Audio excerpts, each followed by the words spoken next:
नहमदुहु व नसल्ली अला रसूलिल करीम अम्मा बाद।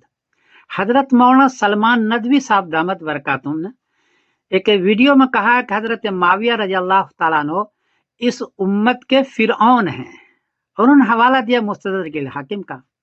जब मैं वहां गया तो देखा कि वहां तो वलीद इब्न यजीद के बारे में फरमाया है, ये बल्कि सिर्फ वलीद के बारे में फरमाया, हजरत माविया रजी अल्लाह का वो जिक्र ही नहीं है। हदीस का नंबर है मुस्तदरक हाकिम ने 8509। मौलाना इतने बड़े सहाबी पर आप इस उम्मत का फिरौन का हुक्म कैसे लगा देते हैं मुस्तदरक हाकिम से, जबकि वहां इसका जिक्र ही नहीं है? क्यों इस तरह आप कर रहे हैं? जबकि बात यह है कि हजरत माविया रजी अल्लाह तआला वो अजीम शख्सियत है जिन्होंने 3 बड़े बड़े काम किए हैं।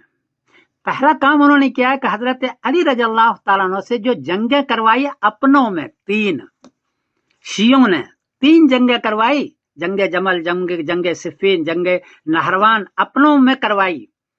उन सारे शियों को मार मार के सेंटिंग में कर दिया और हजरत अली रज़ी अल्लाह तआला के कत्ल का बदला लिया। हजरत माविया ने किया है। माविया रज़ी अल्लाह के जमाने में एक भी जंग अपनों में नहीं करने दी, और किसी शिये का पता नहीं है जो जंगे करवा रहे थे अपनों में। तो पहला तो यह है कि हजरत माविया रज़ी अल्लाह तआला ने हजरत अली रज़ी अल्लाह तआला के कातिल का बदला लिया है। हजरत हसन रज़ी अल्लाह तआला अन्हु के जांग में खंजर मारा शियों ने, उनका भी उन्होंने बदला लिया है।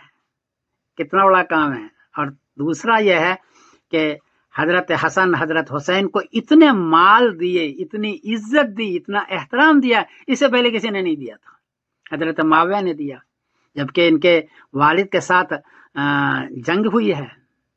और तीसरा काम यह है कि 20 साल तक उन्होंने हुकूमत की और इंसाफ के साथ हुकूमत की, अपनों में जंग नहीं होने दी। बड़ी बात यह है कि अपनों में जंग चल रही थी और हजरत अली रज़ी अल्लाह के साथ होकर के उन्हीं को कत्ल कर रहे थे, उनके खानदान को कत्ल कर रहे थे। एक भी जंग अपनों में नहीं होने दी। तो 3 काम हुए। एक तो यह है कि हजरत हसन हजरत हुसैन को बहुत नवाजा, अहले बैत को। दूसरा, जंग अपनों में नहीं होने दी।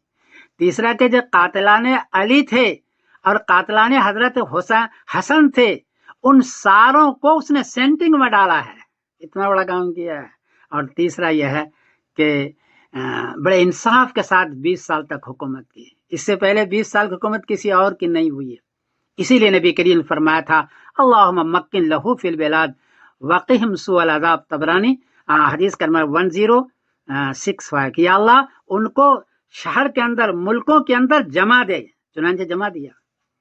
तो इतने बड़े आदमी, सहाबी रसूल सल्लल्लाहु अलैहि वसल्लम को आप इधर से उधर से किसी और के हवाले में से कैसे आप इनको मलिकुल अजूज और इस उम्मत के फिरौन करार दे रहे हैं? एक और हदीस आपने पेश किया, अल्लाहुम्मा अरकिसहुमा रक्सन व दाहुमा इलन नार दा, मुस्नद अहमद, हदीस का नंबर है 19779।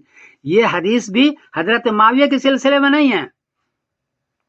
जंगे उहद के अंदर किसी ने हजरत हमजा रज़ी अल्लाह तआला अन्हु के बारे में गलत शेर पढ़ा, किसी ने, वहां तो हजरत माविया है ही नहीं, उस वक्त वो मुसलमान भी नहीं हुए थे। तो उनके बारे में आपने फरमाया, अल्लाहुम्मा अरकिसहुमा रक्सन, या अल्लाह उनको तुम जहन्नम में भेज दे। तो माविया रज़ी अल्लाह तआला पर कैसे इसको चिपका रहे हैं?